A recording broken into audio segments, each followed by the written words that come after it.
Welcome back to the Right Corner YouTube channel. You are back again for the Samsung political updates. What are Zimbabwean politicians saying on X space, formerly Twitter? What is happening in and outside Zimbabwe? Unfiltered information and updates, reporting it as it is here on the Right Corner YouTube channel. So please subscribe. Getting into business straight. There are rumors, not rumors actually, but Victoria Falls elected a 27-year-old Prince Moyo as their new mayor. Moyo, who is a Ward 7 councillor, will be deputized by Ward 3 councillor Lungile Nyoni, as Zim Live posted on their X account.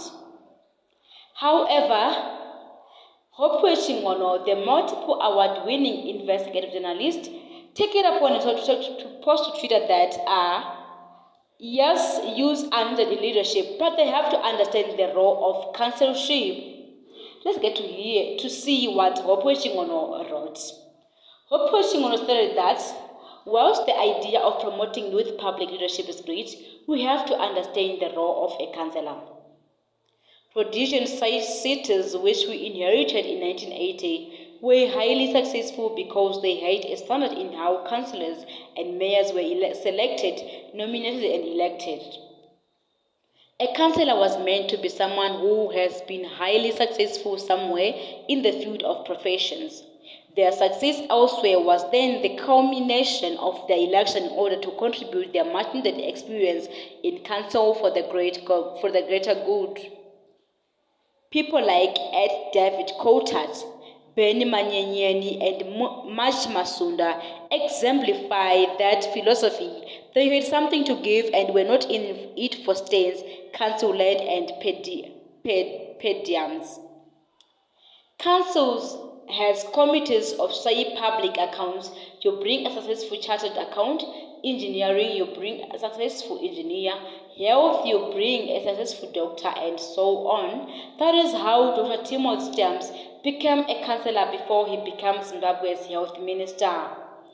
You could not be a councillor, let alone a mayor, without a property in your ward or in the city when Zimbabwean cities worked. Today we were having these 25, 27-year-old mayors being selected.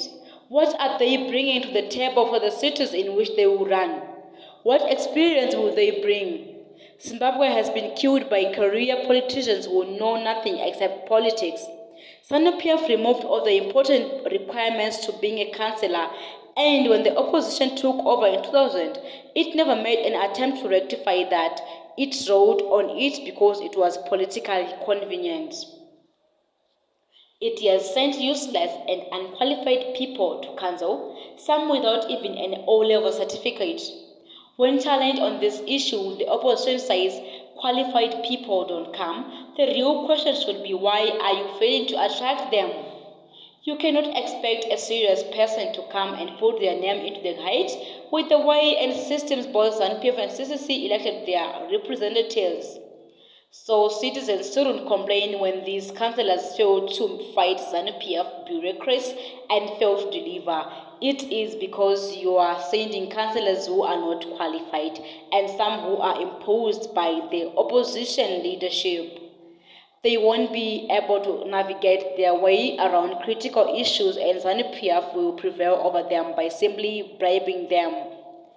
There are councillors today who were involved in massive corruption scandals, but were still selected and are in councils this very day. Opposition councillors have been taking land from the council every 5 years. Is that the change that we are fighting for, so that those we support can use local government as a patronage tool? If we elected people who were qualified,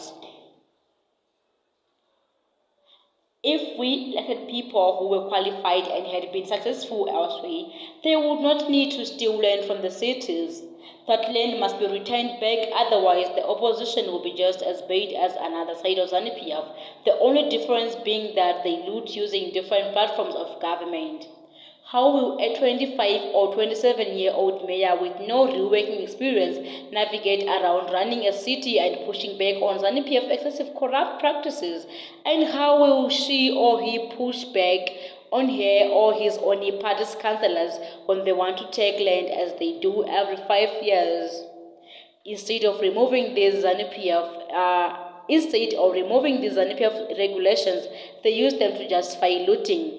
The idea that you should support anything because it has been done by a side other than ZANU-PF is contributing to the economic decay of Zimbabwe. A real alternative to ZANU-PF must have a higher standard. You only get world-class cities when you elect world-class councillors. To attract world-class councillors, you must use world-class practices in your political parties.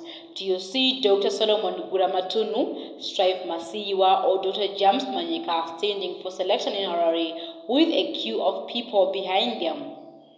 People get the government and councillors that they deserve. Don't complain when they deliver a service commensurate with their pay grade.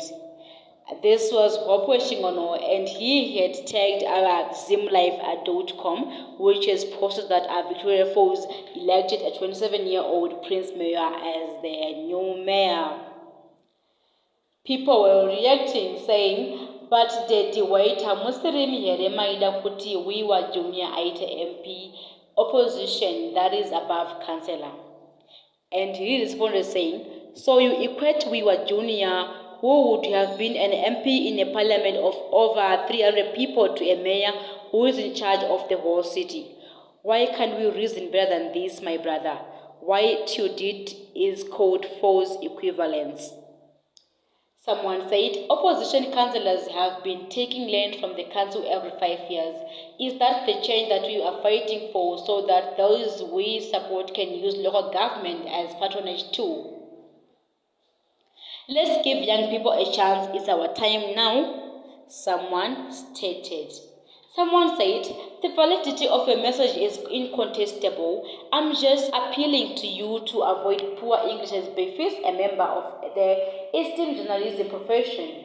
I selected only one example below for want of time. In quotes, returned back. Very true, and that was long. That's another one reacting. Someone said, one thing I admire about Hopewell is that he's not afraid to say the truth no matter how uncomfortable it may be. That's what the country needs. Fampai Musadzores Shimbo Cherowatuke said. Thank you, H.D. Hope. These oppositions require that maturity and experience in leading such a huge institution. Considering this is a public service, there shouldn't be room for trial and error. Above all, do they have executive status and power to command other councillors if they become wayward?